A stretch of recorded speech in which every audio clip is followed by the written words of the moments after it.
Hi hello வணக்கம் welcome back to our channel. நம்ம இந்த வீடியோவில் என்ன பார்க்க போகிறோம் அப்படின்னு பார்த்தீங்கன்னா கேப்டன் மில்லர் ஸ்டோரி தான் பார்க்க போகிறோம். வாங்க வீடியோக்குள்ளே போகலாம். இந்த மூவி வந்து யார் டைரக்ட் பண்ணியிருக்கா அப்படின்னு பார்த்தீங்கன்னா அருண் மாதேஸ்வரன். இவரோட மூவி ஜென்ரலாக எப்படி இருக்கும் அப்படின்னு பார்த்தீங்கன்னா நிறையா ஃபைட் சீன்ஸ் வச்சுருக்கும். இந்த மூவியில் அதெல்லாம் இருக்கா அப்படின்னு சொல்லி கேட்டிங்கன்னா கண்டிப்பாக அது எல்லாமே நிறையாவே இருக்குது.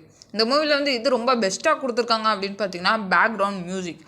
ஒவ்வொரு பிளேயர்ஸ்க்கும் எந்த மியூசிக் கொடுத்தா செட் ஆகும் அப்படின்னு சொல்லிட்டு மாசாக ப்ளே பண்ணியிருக்காங்க அப்படின்னு தான் சொல்லணும். செகண்ட் வந்து இதில் யார் மெயின் ரோல் பண்ணியிருக்கா அப்படின்னு பார்த்தீங்கன்னா தனுஷ் தான் பண்ணியிருக்காரு. ரிவ்யூ பார்க்கறதுக்கு முன்னாடி ஃபஸ்ட்டு வந்து லைட்டாக ஸ்டோரியை பார்த்துடலாம். இது வந்து பிரிட்டிஷ் வந்து அந்த 1940 அந்த காலகட்டத்தில் வந்து நம்மளை ரூல் பண்ணியிருப்பாங்கள்ல, அந்த இயரில் வந்து எப்படி இருந்திருக்கு அப்படிங்கிற மாதிரி தான் எடுத்திருக்காங்க. நம்மளோட ஹீரோ தனுஷ் வந்து அந்த பிரிட்டிஷ் ஆர்மியில் வந்து ஜாயின் பண்ணணும்னு சொல்லிட்டு ரொம்ப ஆசையோட கடைசியாக ஜாயின் பண்ணுறாரு.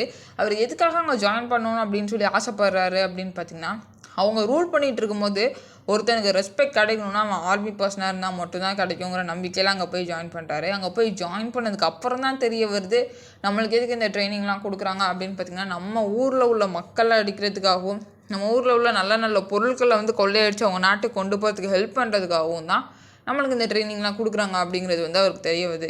அது தெரிய வந்தோடனே எனக்கு இப்படிப்பட்ட வேலையே வேணாம் அப்படின்னு சொல்லிட்டு பிரிட்டிஷ் ஆர்மிக்கு எகெயின்ஸ்டாக எல்லா வாக்கும் பண்ண ஆரம்பிக்கிறாரு.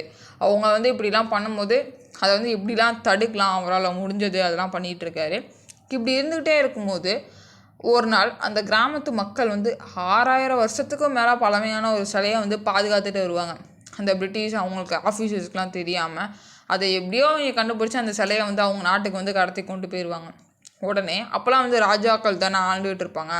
அவர் வந்து என்ன சொல்கிறாரு அப்படின்னு பார்த்தீங்கன்னா, நம்ம வந்து மில்லர்ட்டை தான் ஹெல்ப் கேட்டானோம், அவனால் மட்டும்தான் பிரிட்டிஷ் ஆர்மி எகெயின்ஸ்டாக போராடி அந்த சிலையை நம்மள்ட்ட எப்படியாச்சும் வாங்கி தர முடியும் அப்படின்னு சொல்லிட்டு நம்ம ஹீரோட்ட கூப்பிட்டு இது மாதிரி சொல்லி இதை எப்படியாச்சும் எனக்கு வாங்கி கொடுத்துருங்க அப்படிங்கிற மாதிரி கேட்குறாங்க. அதுக்கப்புறம் அவர் அந்த சிலையை வாங்கி கொடுப்பாரா மாட்டாரா அப்படிங்கிறது தான் ஸ்டோரி. அப்புறம் எல்லா கதாபாத்திரமே வந்து அவங்களுக்கு கொடுத்த ரோலை ரொம்ப சிறப்பாகவே செஞ்சுருக்காங்க. நம்மளோட ஹீரோவாக இருக்கட்டும் அவரோடவும் வந்து அவருக்கு கொடுத்த ரோலை வந்து செம்மையாகவே பண்ணியிருக்காங்க. அதே போல் அந்த லைட்டிங்ஸாக இருக்கட்டும் அந்த சவுண்ட் எஃபெக்ட்ஸாக இருக்கட்டும் எல்லாமே வந்து சூப்பராகவே இருக்குது. ஒரு 2-3 பாட்டு தான் இருக்குது, பட் இருந்தாலும் அது சூப்பராக தான் இருக்குது. நெக்ஸ்ட் வந்து ஃபஸ்ட் ஹாஃப் வந்து ரொம்பவே சூப்பராக இருக்குது. செகண்ட் ஹாஃபில் பார்த்திங்கன்னா ஃபைட் சீன்ஸாக வரும். நடுவில் வந்து ஒரு எதுக்காக இதெல்லாம் பண்ணுறோம் அப்படிங்கிற மாதிரி அந்த ஸ்டோரி சொல்கிற மாதிரி வரும். ஸோ இதுதான் இந்த மூவி. ஸோ இதே போல் இன்ட்ரெஸ்டிங் ஸ்டோரியோட மறுபடியும் உங்கள் எல்லாத்தையும் இன்னொரு வீடியோலாம் தெரிஞ்சுக்கிறேன். Until then bye bye, thank you.